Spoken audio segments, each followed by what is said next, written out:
In my mind, certain colours seem to be reserved for specific places. Galveston is no different. Its sky, lemon yellow from the soon-to-be setting sun, clashes against the pastel purple blue of the coming night. Warehouses and industrial buildings, although faded now, are painted in colours that would be sold in tins labelled aquamarine, sea green, teal. Decommissioned boats are used as decorations in front of businesses with nautical names, and there's no shortage of bars. Pelicans in pursuit of potential prey appear to match the speed of the cars traversing the grand expanse that is the Galveston Causeway. There's a border here. Not a physical one. There's nobody checking IDs, you can't see it, and there is no fixed place, but you can feel it when the bridge finally places you gently back on land. It's different here. You're not sure what's changed or when you crossed over, but one thing is for sure. You've made it. You're on the island now.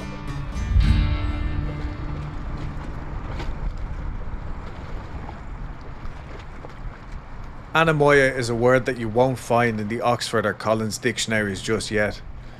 It's a word that describes something I, and I'm sure many others, have experienced though. Most people probably experience this when pondering what it would be like to live in their favourite novels, or when listening to their grandparents talking about an imaginary great era long ago lost to time, if it ever really existed in the first place. Just before I moved to Houston, I was sat in my grandmother's kitchen in Dublin one day, drinking tea and probably eating too many sweets, when her brother called in to pick something up or drop something off. A fleeting visit in which we spoke about my upcoming move. He was familiar with Houston, he told me. You see, he had left home as a teenager to work on freight ships, sailing from port to port at a time when the world wasn't readily available via pocket computers. A tough job for anyone, let alone a kid who's gone from sleeping in his childhood bed to a strange bunk on a strange ship, headed to strange lands. About an hour southeast of Houston, Galveston was one of the ports he stopped off at in the early 1970s. A big oil town with lots of money and big American cars just like in the pictures. He wished me luck and we went our separate ways. Sadly, that was the last time I got to speak to him, as he passed away before I had a chance to return home. I had visited Galveston a couple of times for beach days with my wife and her family, but it was always a bit of a frantic scramble to get the cars parked and get a good spot on the beach. We never really had a chance to explore the island much. While on my way to my first interview for this episode, however, I got to see a different side to Galveston. Literally. And as I rounded a corner and saw ships docked at the port, I got a sudden sharp pang of homesickness. I thought of my Uncle Dave, and what it must have been like arriving to this place 50 odd years ago, dog-tired, but full of youthful wonder. I think we're all looking for a connection. This was mine. To be a stranger in a strange land, but to find comfort in knowing that you're still following the footsteps of those who went before you. Anamoya. Definition: nostalgia for a time you never experienced. It was apparently first coined around 2012 by author John Koenig, and this definition can be found in his book, The Dictionary of Obscure Sorrows. It can be so easy to fall in love with a whimsical dream of a place that you never actually knew. Imagine being able to step out of your front door and live, breathe and work in that bygone era that has enraptured you so. To walk the same streets that you've read about. To work in the same buildings where legends took place. That's exactly what my guests today get to do. I had the pleasure of sitting down to interview Jin, owner of Spooky Galveston Tour Company, and Melissa, who operates tours of the Grand Galvez Hotel. My name is Jenna Keel, and I own Spooky Galveston. I am a ghost tour guide and a local historical guide here in the city of Galveston, Texas. I grew up in a haunted house, and ghost stories were just always a part of our daily life. So when I was growing up, we would come to Galveston, and we would hear the ghost stories about different things in the city. And, there's nothing, that's scarier or, more fun when you're a kid than sitting around on the beach and telling ghost stories, which is what we would do. Anytime I bring up my interest in the paranormal with anyone from Houston, their immediate response is usually, "Have you been to Galveston?"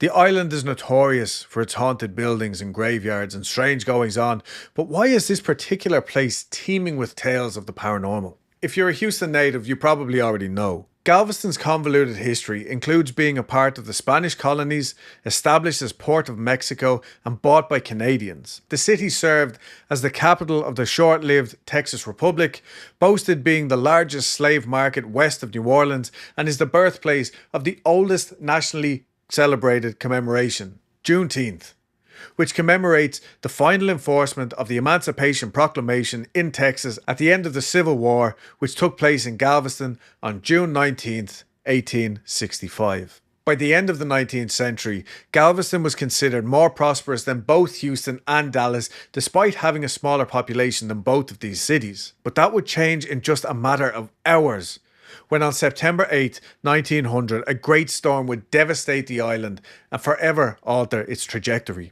The day started off like any other, people milling around, going about their daily business, even walking on the beach. But the night would bring untold terror. Initially, the people of Galveston weren't very concerned about the rising waters. Children reportedly played in wash tubs and makeshift rafts. At this time, the island's elevation was a mere 8.7 feet above sea level, and they had weathered many a storm before. By early afternoon, however, folks were starting to grow worried. The winds were picking up and the water was still rising. Although the storm was by now upon them, many people still did not take it seriously. Eventually, the winds grew so strong that the entire roof of the Ritter's Cafe was torn off, causing the building to collapse in on itself, killing 4 men. Around 6:15 p.m, wind speeds of 100 miles per hour were recorded. Shortly after this, the anemometer, which is used to record wind speed, was blown off of the roof as the winds grew stronger still. It's estimated that the wind speeds eventually got up to between 120 and 140 miles per hour, based off of survivors' reports of bricks and other heavy objects flying through the air. At 7:30 p.m, it was reported that due to a sudden drop in barometric pressure, the water rose 4 feet in 4 seconds. By 8:30 p.m, it would rise another 5 feet. Remember, at this time, the entire island's elevation was only 8.7 feet above sea level. Buildings were ripped from their foundations and carried off into the floodwaters. People clung to their rooftops, climbed trees and prayed for their survival. The debris gathered in the waters, creating a gigantic, moving battering ram, destroying almost everything in its path. It's estimated that this hurricane claimed between 6 and 12,000 lives, destroyed almost 4,000 homes, left 10,000 homeless, took down all bridges, railroads, power and communications cables to and from the island, and caused the modern equivalent of just under $1 billion in damage. The next morning, when the floodwaters receded, the survivors were left with an unrecognizable hellscape that was once their home. The streets were littered with bodies, debris, and the remnants of a life forever changed. A horrific story by all accounts, scarier than any ghostly tale I've ever heard before, but it's still a fascinating piece of Texas history. This type of disaster story sets a fertile breeding ground for ghost stories and legends alike, but there is more to it than just that. A lot of it is because of the aftermath stories. I really love the stories of healing and recovery and how people go to these extreme lengths to help one another. You know, more people, I think, died during the 1900 storm trying to save other people than just died because they died. I mean, this building here is a prime example of that. Do you know the legend of this building? No, I had never heard of this building until we drove past it. This is the Sealy building. This is the Hutchings Sealy building is what it's called. So it was supposed to be Hutchings, Sealy, and Ball, but Mr. Ball backed out, and so it became Hutchings Sealy. This is an 1895 building and 1900 storm survivor. The story goes that the water was raging down 24th Street, 17 feet deep. A woman was caught in that current of water, and she slammed into the side of this building, and she winds up basically in one of the alcoves where the windows are, and she slams into the glass, and she winds up being able to break the glass out, and she climbs inside the building. Now, she doesn't stop there. She then finds some rope that was used to move the safes around in the space, and she ties it to one of the safes, ties the other end around her waist, jumped out of the window, feeling around for any people that she could save, pulls them in. All in all done, this woman is said to have saved about 50 people this way. When the water recedes to an unsafe level to jump back out into that situation again, she winds up running down the stairs and pulling people in off the street who were disoriented from having been in the water all night long. And ultimately, what happens is, as she's pulling people in, they're collectively getting together, throwing her back out, and then reeling her back in. So basically fishing with this woman, essentially. And she's pulling people in. Well, if you're alive, you catch your breath, you help them save other people. If they're dead, they brought them up here to the 3rd floor because the 1st floor was flooded. This woman is said to have saved like 50 people. And then about 2 weeks after the storm, she had passed away from complications from being in the floodwater too long. After she stopped pulling people in off the street, they say that she had gotten exhausted and fatigue set in. She passed out. She never regained consciousness. She died in this building. No one ever thought to get her name. We have no idea who she was. One person who we have no idea who she was that cared so much and so deeply about her community that she put herself and her life at risk, saving them. And nobody even knows who she was. She is a local hero. On my 1900 storm tour, I tell people all the time, this woman was brave enough, courageous enough to just put herself out into this position. And it didn't matter what color you were, what class you were, how much money you had. She didn't care. She couldn't see you. It was pitch black outside. She was just reaching for a hand and trying to grab someone. If she didn't get you, then you were lost, because she was your last line of defense between here and the sea, because the bay is on the backside of this building at that point. Was I surprised to learn that I was sitting in the space that was used as a temporary morgue during the storm? A little bit, yeah. But I was more in awe of the story of this unnamed woman who had allegedly saved all of these people. Objectively, 17 feet doesn't seem too high up, but let me tell you, if you've ever stood atop a 17-foot A-frame ladder with nothing around to balance, the ground seems an awful long way away. Standing on the 2nd floor of the Hutchings Sealy building, looking out through the aged glass over the street below, it seems incomprehensible that the floodwaters would have been lapping at the sills, that people and entire buildings were once washed down the strand and carried out to sea. This woman's name, unfortunately, may never be known. Some refer to her as the schoolmarm, while others have given her nicknames like Sarah or Mary, just for story's sake. But one thing is for sure. As long as the story of her heroism is still being told, her memory will live on indefinitely. Her apparition is said to still haunt this building. People will see her on the 2nd floor. She's usually seen by the people at Riondo's. They've seen her. Up here on the 3rd floor, people have seen her pacing on the windows on the 24th side of the building. Wow. So, and it can happen randomly, sporadically. There's a gentleman who owns a business on the 2nd floor of this building who has physically seen the apparition of this woman. It is something that a lot of people have experienced. Other things have happened too. There's an area here in the building where when you go and you stand there, I bring my tours in here after hours, and when we're standing there, people will get motion sickness. They will feel like the building is moving, almost like a body of water is shoving the building. And I mean, it will make them disoriented. Yeah. I've had people that have seen apparitions in the area across the hall from us. And that's actually where a lot of the work crew were seeing apparitions when they were doing the renovations up here on the 3rd floor. But there have been sightings of people all throughout the building. I've had the lights turned off on me in the bathroom when I was alone in the building at 11:30 at night and locked in by myself. Yeah. I was completely alone. Like somebody just turned the lights off. And then it sounded like there was a kid running down the hall. And I called my husband. I'm like, honey, I love you, but you need to stay on the phone with me. I'm in the creepy haunted building and I need somebody to stay on the phone with me. And he says to me, God, I love him. He says to me, Jen, I'm like, yeah. He says, why do you go into the creepy haunted buildings by yourself when you know that things can happen and will probably happen? And I'm like, because I'm dumb? I don't know. And I do. I talk to the things in the building, to the people that are here, whatever it is. I'm like, hey, I'm not here to do anything mean. I'm just here to take care of this, and then I'll be out of your way. If I'm feeling really adventurous, I'll be like, you can make your presence known, just don't lock me in the elevator. I have that kind of conversation with them on a regular basis. Because they know that I really care about the building, and I care about the people that were here and their stories. I share their stories for a living. And it's not just because I make my money this way, it's because I legitimately care about these stories and these people that were here. I love Jane's attitude towards storytelling. It rings true to my own beliefs and is one of the reasons why I started Houston Strange. To keep stories alive and in the minds of the modern listener.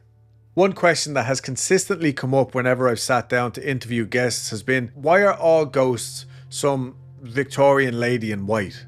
It's quite literally a meme now. Of course, if you're a real ghost nerd like myself, you know this isn't always the case. But it is true that there seems to be an awful lot of stories like this. In Galveston, however, we may just have a very good reason for this stereotype. Think about how many ghost stories you've heard that are about a woman wearing a long white flowy gown, and she's a Victorian woman in a long white flowy gown. Do you have any ideas why that would be? Women, when they would go to bed, would wear white linen nightgowns. During the 1900 storm, the worst part of the storm was at what time? It was at nighttime. And let's take it a step further. After the storm happens, we had something called Galveston ghouls or Galveston vampires on the island, which were running body to body, cutting and biting off fingers and ears, cramming them in their pockets, shoving them in their mouths, running to the next body, doing it over again. It's much easier to get jewelry off of a dead body part than a whole dead body. And if you were caught doing this, you were shot dead like a dog in the street. When the women were leaving their homes, they were taking with them their children, they were taking their documents, money, and all the jewelry that they had. It was the women's bodies that were being desecrated. They were the ones that weren't able to be identified by their jewelry. So they are the ones who would still have the most prevalent reason to be here. In a place that is so steeped in history, surrounded by grand 19th century homes and graveyards that date back over 150 years, one of the stories that seems to stand out to most people stands out because of its almost paradoxical setting. Walmart. The Galveston Walmart is reportedly the site of quite a few strange happenings. There have been reports of misplaced toys, even entire pallets of toy inventory going missing, phantom children's laughter and crying, and employees have even gone on wild goose chases searching for a crying child who can be heard but not seen. Generally, I take stories like this with a pinch of salt, but there's good reason as to why people believe this particular Walmart might be haunted, and it lies in another horrifically tragic event from that fateful night in 1900. The story goes that, and it was actually not where the Walmart is. A lot of people get that part wrong. So this is before the seawall existed. So the orphanage, it was Sisters of St. Mary's Orphanage of the Incarnate Word. And it would have been on the beach side of where the seawall currently sits. The only thing that separated them from the water were some sand dunes and salt cedar trees. That was it. And there were 10 nuns, 93 children. The nuns don't know that the storm is coming because no one knows the storm is coming. And they were all immigrants from places that don't have hurricanes. So they really weren't sure what was going on. They decide to take their clothesline and they daisy chain the children to them. 9 children to each nun, basically. From there, they then take them to the girls' dormitory, which was the most recently built structure, so it should have been the most securest, most stable. And they take them inside and they had them practicing a song called Queen of the Waves. Loosely translates from French to English, Please Mary, Don't Let Me Drown in the Storm. And they were supposed to perform that in town to raise money for their orphanage. That's why they were having them practice that. And from there, what ultimately happens is 3 boys decide this is a terrible idea. They wiggle out of their ropes, they climb up into the rafters. When the building falls away, because the water just inundates it, all of the children and the nuns that were still tied together, they're all lost. And those 3 boys are the only ones that survive. Doing the research that I've done, there's a couple of really interesting facts about this. Number one of the nuns, according to one of the boys who survived, was holding on to two small children, telling them that she loved them, she'd never let them go, they would always be together. And her body was found still clutching them on the beach in Texas City. There was another nun who was also found in Texas City who clearly had signs of having the children, the rope tied around her so the children connected to her, but they had been lost. But she was also on the beach over there in Texas City, which is on the mainland.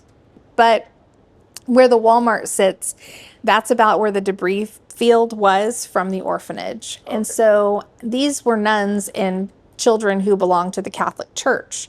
And of course, they don't necessarily want to be cremated because that's not what they are about. So basically what happens is the children were buried. And so were the nuns where they were found, which is about where the Walmart is. 5 miles as the crow flies. From where St. Mary's Orphanage once stood to the beach in Texas City. As the nuns watched the waters rise around them, they brought the children upstairs to the girls' dormitory. They dragged people in from the second-story balcony as they raced by in the flood, but unfortunately this sanctuary for survivors did not last long. They watched in terror as the boys' dormitory was ripped from its foundations and carried away before the newer, safer dormitory met the same fate. The 3 older boys managed to escape the wreckage by grabbing onto a tree that was caught in the current. For more than a day they floated before making it to safety. One of the 3 surviving boys reported that even though the children were scared, the nuns remained very brave. There were stories of nuns being found over close to where the Galvez is too. As a matter of fact, there's actually a pretty interesting story over at the Galvez of the apparition of a nun scaring the employees that work there. She tends to do this during hurricane season. So This is Melissa, also known as the Ghostess of Galveston. She's been at the Galvez Hotel for over a decade and gives ghost tours of the hotel year round. She's been on multiple TV shows and news segments talking about the spirits at the Galvez Hotel and has had a few run-ins herself during her time here. we've had a few employees that have actually came across her. Let's just say they ran into her very unexpectedly. Let's just say they turned around and got out of there very, very quickly. So, but, and I think that she's walking the halls because she knows, there's something going on. She feels that energy. And I think that maybe she's trying to calm the children down. And I'll be honest, I will walk around, and I know this sounds crazy, and I can't believe I'm actually saying this, but before we have a big storm, especially a hurricane or something come through, I will walk around to the ballrooms and I will talk to the spirits. I will let them know that, it may get a little scary for them, but it's okay. They're protected. They're safe here. And like I said, I don't know if it makes them feel better, but it definitely makes me feel better. A hurricane here at the Galvez, the energy, it's out there. It is, I'm telling you, it's out there, and it's almost palatable. You could feel it. Just so intense. And I have to admit, it's a pretty amazing thing. We'll be hearing a lot more from Melissa in the next episode, but in one of my earlier episodes, we discussed the link between storms and paranormal energy. Is it the energy of the storm itself? Or is it the anxiety of the people living through these turbulent episodes, hoping that everything will be okay? It's been a goal of mine for quite some time to stay at the Galvez during a storm, to sit and watch its approach over the Gulf of Mexico and experience the phenomena up close. Maybe not this year, but I'll get around to it eventually. And if I do, I'm sure I'll have to go searching for this nun, although I don't know if I would actually be so brave.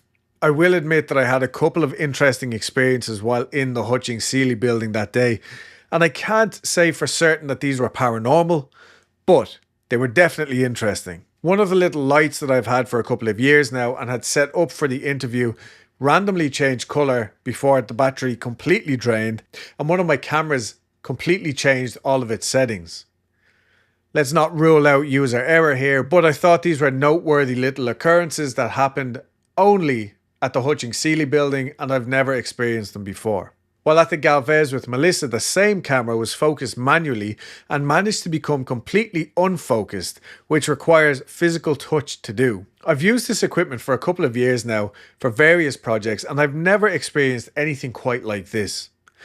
Also, my brand new microphone just decided to switch off halfway through our interview, something that has not happened before or since. Strange, but again, I'll let you decide whether this was paranormal, user error, or just a complete coincidence. One thing that I couldn't help but notice in either building with Jin or Melissa was that no matter how heavy and serious the stories were, the feeling was always lighthearted and respectful, full of hope and wonder, focusing on the tenacity of the people who survived. I think it's safe to say that Galveston these days is a party town. Every other weekend seems to have different events, and this is even reflected in a lot of the spirits who are said to inhabit the island. People ask me all the time when the best time to see a ghost in Galveston is. I get asked that all the time. Oh, Halloween, right? No. I mean, yes, the veil is thin then, yes, but no. The best time to see a ghost in Galveston is the first weekend of December, Dickens on the Strand. Everyone's dressed up in Victorian regalia. And we have so many stories of ghostly sightings during Dickens on the Strand. It's unreal. You'll see them on the Alyssa. You'll see them on the dock, on the boat. You'll see them on the pier. You'll see them walking down the street or, apparitions in windows. It's weird. But during the 1900 storm, this is how people would have been dressed. And, we're talking, 1900 was pretty much the tail end of the Victorian era. And so everybody's donning this type of regalia. That's what you're going to get. I grew up not being told not to engage them, just to accept the fact they were there, and we could talk about it, but just don't talk to them. And I broke that rule when I went to a spirit box session at Mysticats one night. And I'm not really a scaredy cat, but I'm kind of a scaredy cat because I grew up, I'm cool with the ghost stories, and when the creepy things happen, that's fine. But talking to them is something that never really was something we did. So I walked in, and Mike and Kathy, they're so great. And they were like, go over and press record, say your name and a quick sentence so we can tell your voice from anything else that comes through tonight. Cool. All right, I got you. I'll do that. No problems. And I must have been feeling full of myself on this particular night because I walked over and I hit record and I said, "Hi friends, I'm Jen." And about 12 different disembodied voices said hi back. And I didn't say another word the whole night.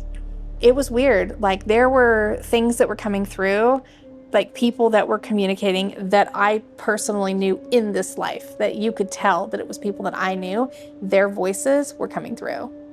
It was creepy. Well then, because I'm a glutton for punishment, Motorcycle Rally, they invited me back to do another spirit box session. And I'm like, hey, let's do it. Sure, I'm down. And we went in and I wasn't talking. I was just observing this time because I was like, I don't know that I want them to actually talk to me. I think I'd much rather hear what they have to say to everybody else. But basically, we start hearing a lot of people say things like, "Hey, Galvy, hey, Galveston, hello, Galveston," things like that. And it's all like, "Hey, Galveston," like generalized Galveston. And the best we could figure is what was happening is the writers who had passed on were coming back to enjoy the energy of the people that were doing what they loved when they lived. We try really hard to make sure everybody has a good time and that they understand that, I tell people on my tours too, because I get asked this, or it's a concern that comes up a lot. People are oftentimes worried that our ghosts are going to leave the island with them. Will it follow me home? Is there going to be an attachment? And I have to say, well, no. And the reason why is simple. When you really consider your surroundings, right? So in Galveston, our ghosts get Mardi Gras, spring break, summer vacation, motorcycle rally. They get the Boo Parade, which is our Halloween parade. We get, bridal extravaganza weeks and all this other good stuff. We have people that are coming here for holidays, vacations, reunions, anniversaries, honeymoons. The people that are coming here, for the most part, they're not coming here to be sad. Our ghosts have all this positive energy to feed on. If they go home with you, what are they going to get? Maybe Netflix, Hulu, possibly. They're going to get bored. They're going to come home. Where would you prefer to spend eternity? Sitting in someone else's apartment watching TV, or hanging out with the good folks on Galveston Island, watching sunsets and enjoying parties every weekend. I'm not a historian. There are many fantastic books out there detailing the 1900s Galveston storm, and I would encourage you to read them for yourself. Two that I have read and got information for this episode from are Isaac's Storm by Eric Larson and Through the Night of Horrors by Casey Green. Some other sources that I used were galvestonhistorycenter.org and galvestonghost.com. I'd like to say a big thank you to Jin and Melissa for their time and patience.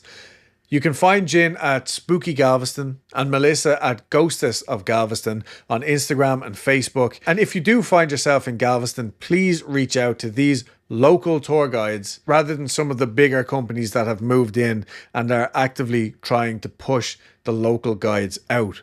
And of course, thank you to you, the listener, for coming back after such a long, extended break that was not intentional. One of the things that I've struggled with the most in compiling stories for Houston Strange is finding people who are willing to share their stories. Ideally, I would be making Houston Strange all year round and there would be no seasons. It would just be a new story every week or every 2 weeks. But unfortunately, for that to happen, I need people to share with me. So tell your family, tell your friends, ask anybody who you know who has a decent ghost story. Reach out to me. We can have a conversation over the phone, send me voice notes, any way at all possible. And if you don't want to do a sit-down interview story, but you have a story from Houston or just Texas in general, send me the story and I'll read it out maybe on a campfire style episode. Also, while you're at it, please go ahead and rate and review the show. That's really what pushes it out there. Season 1 had such a great reception and I hope season 2 can only continue to build on that. I've had such a good time going to these places that I never would have gone to if it wasn't for Houston Strange, and I want to see that continue and grow. Also, if you're interested in Houston Strange community events, reach out to me. I'd love to get a group of us strangers together to go for a coffee and share stories or just get to know one another. Or you just want to hang out with a group of like-minded individuals, reach out to me on Instagram at Houston Strange or email me.